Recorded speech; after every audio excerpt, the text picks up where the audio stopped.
Hello and welcome to the morning sports briefing here on Monday, the 11th of January. In the news today, we have international cricket as well as the Super Smash to bring up to date with NBA action over in the USA. Our athletes have been active in the skiing and the snowboarding over in Europe. We've got beach volleyball action down there in Nelson, and also the ISPS Hand and Men's Premiership as well. This is your best way to start the day up to speed with all of the important sports news. Hi, I'm Paul here on New Zealand Sports Radio. Don't forget, we come to you at 7 a.m. every single morning of the week, 7 days a week. So you can always get your sports news here, and also you can listen to us as a podcast. So check out New Zealand Sports Radio on your favorite podcatcher, be that iHeartRadio, Spotify, iTunes, all of those wonderful places. Let's kick off then with the football. And there were 3 games yesterday in the ISPS Hand and Men's Premiership. Hamilton Wanderers and Team Wellington fought out a 1-1 draw. Eastern Suburbs lost at home to Hawke's Bay 2-1. And Waitakere United also lost at home to Auckland City 3-0 in that one. That means that the standings are very, very tight. Auckland City are top of the table on 13 points, but Team Wellington are also on 13 points, just behind them on goal difference. They're chased just 1 point back by Hamilton Wanderers, and just another point back are Eastern Suburbs. So the top 4 all covered by just 3 points. So very, very tight there in the ISPS Hand and Men's Premiership. They're back next weekend with more action. Over in the skiing and and Alice Robinson had a disappointing race in the St Anton World Cup Super G. She missed the last gate, which meant that she was disqualified in that one. This is just this is a disappointing result for her, clearly, but she's new at this discipline. Her main discipline is the giant slalom, which should be back in action on the 16th and 17th of January in Kranjska Gora, Slovenia. So when she gets back to her more favoured discipline, hopefully we'll see she'll do a bit better than that. In the snowboarding, we had a fantastic result by Zoe Sandorsky-Synot, who claimed claimed a gold medal in the FIS Snowboard Big Air World Cup in Kreuzberg, Austria. This is a 3-run event with your 2 best scores counting, and with her crashing on the first run, that really meant those second 2 were going to have to count. She'd learnt a new jump over the summer, or in our winter here in New Zealand, which is a backside 1080. She was really wanting to land that in competition. She did so in her second run, and then a switchback 900 meant that she won the event. Also, we saw. And there was 7 Kiwi athletes were taking part, including Cool Wakishima in her debut, finishing in a credible 17th place there. So congratulations to her. Some good results there from our Kiwis over in Europe. Moving on then into the NBA and wins for the Suns over the Pacers, 125 to 117, was a good win. Also, the 76ers lost to the Nuggets, 115 to 103.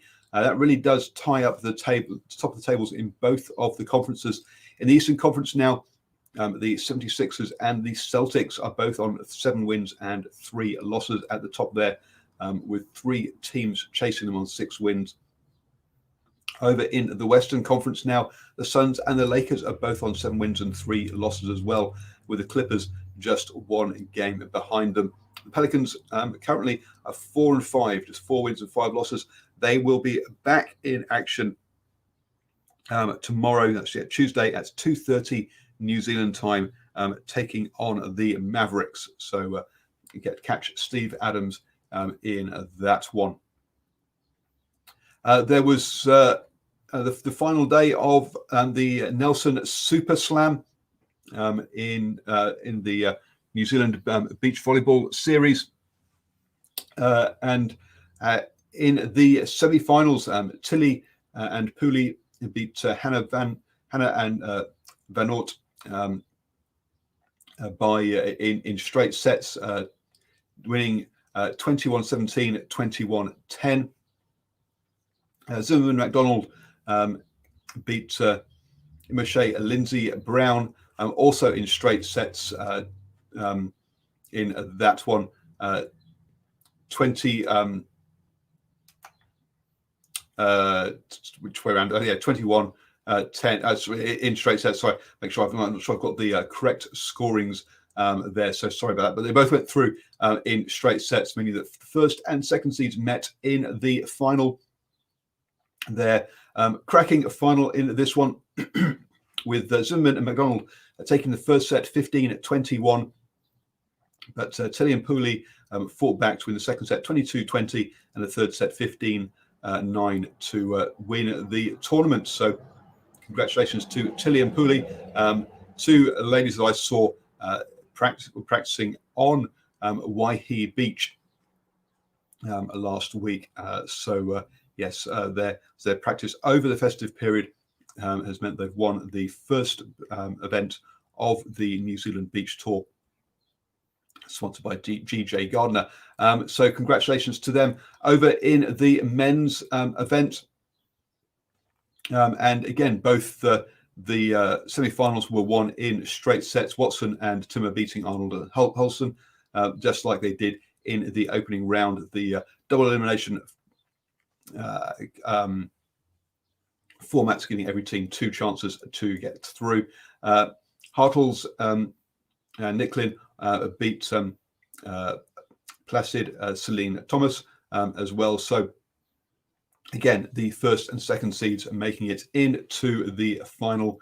Here, though, Watson and Timmer took this out in straight sets, 21-13, 21-15 in that one. So congratulations to them in that. And we'll obviously be keeping an eye on the beach volleyball tour throughout the rest of the summer. Moving on then, and it's cricket next. And don't forget to join us at 8 p.m. this evening for Swinging from the Hip, where we'll bring you all of the. We'll be talking obviously about the Test match over in Australia, as well as looking at the Black Caps tour or Black Caps schedule for this year that was announced yesterday by Cricket New Zealand. So do join us at 8 p.m. for that. In the cricket, though, Australia scored 312 for 6 declared in their second innings. Stephen Smith with the 81. Yes, a big return to form for him, with 131 in the first innings and 81 in the second innings. Cameron Green also scored 84 in that one, in that innings as well. And that set up Australia well with a big lead. India, in reply, are 98 for 2. Rohit Sharma put on 52, and Shubman Gill put on 31. So 71 run opening stand, not bad at all, until they were separated by Hazelwood. And not long afterwards, Cummings took Rohit Sharma's wicket after a very good first innings bowling from him. That means we now have Pujara and Rahane in their 9 not out and 4 not out, with a day's worth of batting ahead of them. to save the match as India trail by 309 runs currently. Over in the Super Smash, and we had 2 games yesterday. First up, the Central Hinds took on the Canterbury Magicians. The Central Hinds were put into bat and they scored 101 off their 13 overs, led by McKay. Wrong way round. Sorry, that's the Canterbury Magicians innings. The Central Hinds went in and scored 100 off their 20 overs for the loss of 9 wickets. McKay leading the bowling with 4 wickets for just 10 runs off her 4 overs. There, none of the Central Hinds batsmen really got going. McKay then led the batting as well, scoring 48 off 33 balls as Canterbury Magicians chased down that total in just 13 overs, winning the game with 7 overs to spare and for the loss of just 8 wickets. Shadowell on 29 not out and Ibrahim on 15 not out steered the side home. Over in the men's competition, and the Central Stags batted first, scoring 186. Young led the way with 68 runs, and Bracewell with 37 off just 16 balls at the end there helped to speed things up. The Canterbury Kings, in reply, batted out their 20 overs, scoring 168, so losing by 18 runs. Mitchell with 71 runs off 46 balls, led the batting in that one. Bracewell taking 3 wickets in that innings, removing the 2 openers very cheaply as they both fell in the opening over, leaving meaning that they were 2 wickets down for just 1 run at the top there. A run out in the 4th over meant that really losing those 3 early wickets meant it was always going to be a hard chase for the Canterbury Kings. In the table then, still sees the Wellington Blaze top of the women's competition, ahead of, on equal points with the Northern Spirit, but ahead of them on net run rate. The Magicians climb up into 3rd with 2 wins and an abandoned game from their 3 games. The Central Hinds still looking for their first win, having played 6 games so far. On the men's side of it, the Central Stags held on to 2nd place with that win, or cemented 2nd place with that win, meaning they're now on the same number of points as the Wellington Firebirds at the top of the table, again, just trailing them on net run rate. Canterbury Kings sat in 3rd there with Auckland Aces still looking for their first win of the season in that one. You have now started the day the best way of speaking with all of your important sports news. Hope you have a wonderful start to your week, folks. And don't forget to join us at 8 p.m. this evening for the Swinging from the Hip. And also I'll be back at 7 a.m. tomorrow morning with the morning sports briefing.